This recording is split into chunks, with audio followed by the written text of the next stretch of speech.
Hello दोस्तों, क्या आपने ये नोटिस किया है ठंड के मौसम में थोड़ी सी ज़्यादा थकान, कमर दर्द और एक हल्की सी उदासी छाई रहती है। ये सब एक हिडन रीज़न से हो सकता है, विटामिन डी की कमी। आज के वीडियो में मैं बात करूँगा कि आप इस ठंडी के मौसम में कैसे नेचुरली अपने विटामिन डी लेवल को बढ़ा सकते हैं बिना कोई मेडिसिन्स की। सबसे पहले ये जानेंगे कि विटामिन डी क्या होता है। टेक्निकली स्पीकिंग ये एक विटामिन नहीं, ये एक बहुत पावरफुल हार्मोन है जो हमारे शरीर में काफ़ी सारे इम्पोर्टेंट फंक्शंस को रेगुलेट करता है। इसकी खास बात ये है कि हमारा शरीर विटामिन डी को अपने आप से बना सकता है। जब सूरज के ultraviolet B UV B rays हमारे स्किन पे लगते हैं तो हमारे स्किन के अंदर जो कोलेस्ट्रॉल है वो विटामिन डी होके कन्वर्ट हो जाता है। मतलब एक बिल्कुल नेचुरल प्रोसेस से हमारे शरीर में विटामिन डी प्रोड्यूस होती है। विटामिन डी के फायदे या फंक्शंस क्या होते हैं? बोन्स और हड्डियों का हेल्थ। विटामिन डी कैल्शियम और फास्फोरस को अब्जॉर्ब करने में हेल्प करती है। इससे हमारी दांत और हड्डियां मजबूत रहती हैं। हमारे इम्यून सिस्टम को स्ट्रॉन्ग करके इन्फेक्शन से लड़ने की ताकत देने में भी विटामिन डी का कंट्रीब्यूशन है। स्टडीज़ ये भी कहती है कि विटामिन डी हमारे मूड पर इफेक्ट करता है। इससे एंग्जाइटी और डिप्रेशन जैसे कंडीशन में भी हेल्प मिलती है। विटामिन डी मसल्स स्ट्रेंथ को भी इम्प्रूव करता है और मांसपेशियों में वीकनेस आने से रोकता है। डायबिटिक पेशेंट और हार्ट पेशेंट्स में भी विटामिन डी बहुत ज़रूरी है, क्योंकि ये इंसुलिन फंक्शन और ब्लड प्रेशर रेगुलेशन में भी पॉजिटिव इफेक्ट्स दिखाती है। और अगर किसी में विटामिन डी की कमी है, डेफिशिएंसी है, तो क्या सिम्टम्स हो सकते हैं? लगातार थकान और कमजोरी, कमर में दर्द, जॉइंट में पेन, बार बार बीमार पड़ना, मूड स्विंग्स और डिप्रेशन, बहुत ज़्यादा बाल झड़ना, वुंड हीलिंग बहुत स्लो तरीके से होना और बुढ़ापे में फ्रैक्चर का रिस्क भी बहुत ज़्यादा रहता है। एक स्टडी ये कहती है कि इंडिया के 70 से 80% लोग विटामिन डी डेफिशिएंट हैं। ऐसा क्यों होता है? क्योंकि हम धूप से दूर भागते हैं या फिर धूप का सही इस्तेमाल नहीं कर पाते। दोस्तों, ये देखा गया है कि सर्दियों में विटामिन डी डेफिशिएंसी का प्रॉब्लम और बढ़ जाता है। ऐसा क्यों होता है? क्योंकि सर्दियों में कम धूप मिलती है और सर्दियों में दिन छोटे होते हैं और धूप की इंटेंसिटी कम होती है और सर्दियों में हमारी पूरी बॉडी ढकी रहती है। ठंड की वजह से हम पूरा फुल कवर वाले कपड़े पहनते हैं, इससे हमारा स्किन सनलाइट को एक्सपोज नहीं होता। और पोल्यूशन और सर्दियों में फॉग की वजह से यूवी बी रेस हमारे तक कभी कभी पहुंच नहीं पाते।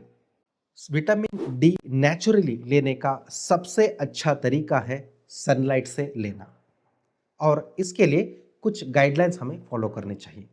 सनलाइट एक्सपोजर लेने का सबसे अच्छा समय है सुबह 10 से दोपहर के 3 बजे तक, क्योंकि इस समय में सनलाइट में यूवी बी रेस मैक्सिमम होती है। कितनी देर तक धूप का एक्सपोजर लेना चाहिए, यह डिपेंड करता है आपके स्किन कलर पर। अगर आपका स्किन कलर गोरा है, लाइट है, तो 10 से 20 मिनट का एक्सपोजर काफ़ी है।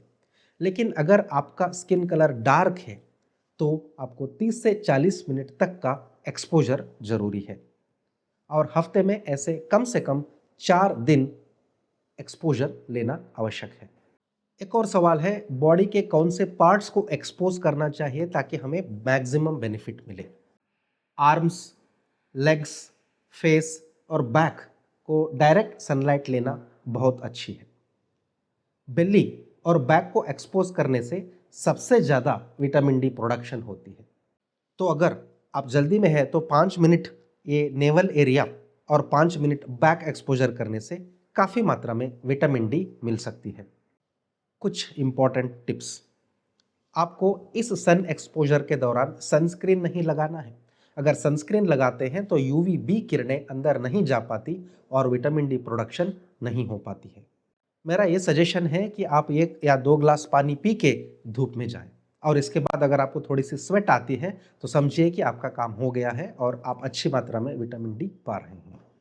एक और चीज़ दोस्तों, अगर आप ये सोच रहे हैं कि मैं ग्लास विंडो के पीछे बैठ के धूप या सन एक्सपोजर ले लूँ तो इससे कोई विटामिन डी प्रोडक्शन नहीं होगी, क्योंकि यूवी बी रेस ग्लास से ब्लॉक हो जाती है। एक आयुर्वेदिक टिप है, अगर आप तिल के तेल को अपने बॉडी पे लगा के सनलाइट एक्सपोजर के लिए जाते हैं और तकरीबन 20 मिनट तक एक्सपोज करते हैं तो आपके हफ्ते भर का विटामिन डी प्रोडक्शन हो जाती है, क्योंकि ऑयली स्किन है जो ज़्यादा से ज़्यादा रेस को ऑब्जर्व करती है और ज़्यादा विटामिन डी प्रोडक्शन होती है। दोस्तों, सन एक्सपोजर के साथ साथ कुछ फूड्स भी ऐसे हैं जो विटामिन डी में बहुत रिच हैं। मशरूम, ये वेजिटेरियंस के लिए एक काफ़ी इम्पॉर्टेंट विटामिन डी सोर्स है, लेकिन इसको यूज़ करने का एक ख़ास तरीका है। तो आप मार्केट से फ्रेश मशरूम लेके आ जाइए और उसको 2 दिन तक सनलाइट में एक्सपोज कीजिए। पूरे दिन उसको सनलाइट में ड्राई करने के लिए छोड़िए और जब आप उसको यूज़ करना चाहते हैं तो उस मशरूम को पानी में भिगो दीजिए 2 घंटे के लिए, और उसके बाद आप मशरूम का सब्ज़ी बना सकते हैं और वो पानी जिसमें वो भिगोया था उसी को इस्तेमाल कीजिए। ऐसे अगर आप हफ्ते में 1 या 2 बार मशरूम कंज्यूम करते हैं तो आपकी विटामिन डी की रिक्वायरमेंट्स काफ़ी हद तक पूरी हो सकती है। आप सोच रहे होंगे अब सनलाइट में मशरूम को क्यों सुखाना है? क्योंकि ऐसा है कि मशरूम में एर्गोस्टिरोल नामक एक कंपाउंड होता है जो सनलाइट में कन्वर्ट होकर विटामिन डी बन जाते हैं, जैसे हमारी स्किन कन्वर्ट करती है। तो इससे सन में एक्सपोज हुआ हुआ मशरूम काफ़ी रिच विटामिन डी सोर्स होती है। एग्स या अंडे, ये काफ़ी कन्वीनियंट सोर्स हैं। इसके योक में आपको विटामिन डी मिलेगी, इसलिए पूरा अंडा आपको खाना होता है। देसी गाय का दूध और घी, देसी गाय का दूध अगर आपने देखा हो तो ज़्यादा पीली रंग की होती है और ये रिच इन विटामिन डी होती है। प्योर देसी घी जो है इसको दिन में 2 से 4 चम्मच इस्तेमाल करने से भी आपको काफ़ी विटामिन डी मिलेगी। घी में कुछ ऐसे फैटी एसिड्स होते हैं जो ज़्यादा विटामिन डी को अब्जॉर्ब करने में मदद करती हैं। कुछ फैटी फिश या मछलियाँ जैसे साल्मन फिश, मैकरल, टूना या रोहू फिश, इनमें काफ़ी अच्छी विटामिन डी होती है।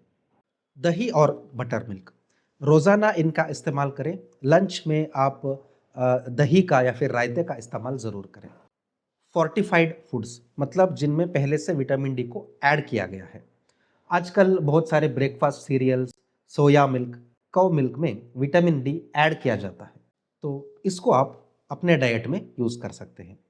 अब आखिरी सवाल ये है कि हमें विटामिन डी सप्लीमेंट्स मतलब टैबलेट्स कब लेनी चाहिए? देखिए, इसके लिए यूजुअली विटामिन डी लेवल का एक ब्लड टेस्ट होता है, उसको हमें कर लेना चाहिए। अगर आपका विटामिन लेवल उसमें 20 नैनोग्राम पर एमएल से भी कम है तो यूजुअली डॉक्टर्स आपको सप्लीमेंट्स रेकमेंड करते हैं।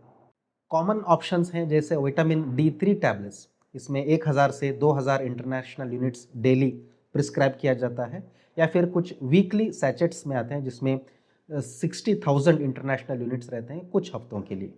लेकिन ध्यान रखें, इसको सेल्फ मेडिकेशन नहीं करना है, अपने आप से नहीं लेना है, ये सिर्फ डॉक्टर के एडवाइस पर ही आपको लेना है, क्योंकि विटामिन ओवरडोज काफ़ी कॉमन है और अगर आप ज़्यादा डोज लेते हैं तो आपको nausea, vomiting, stone, kidney stone और ऑर्गन डैमेज तक हो सकता है।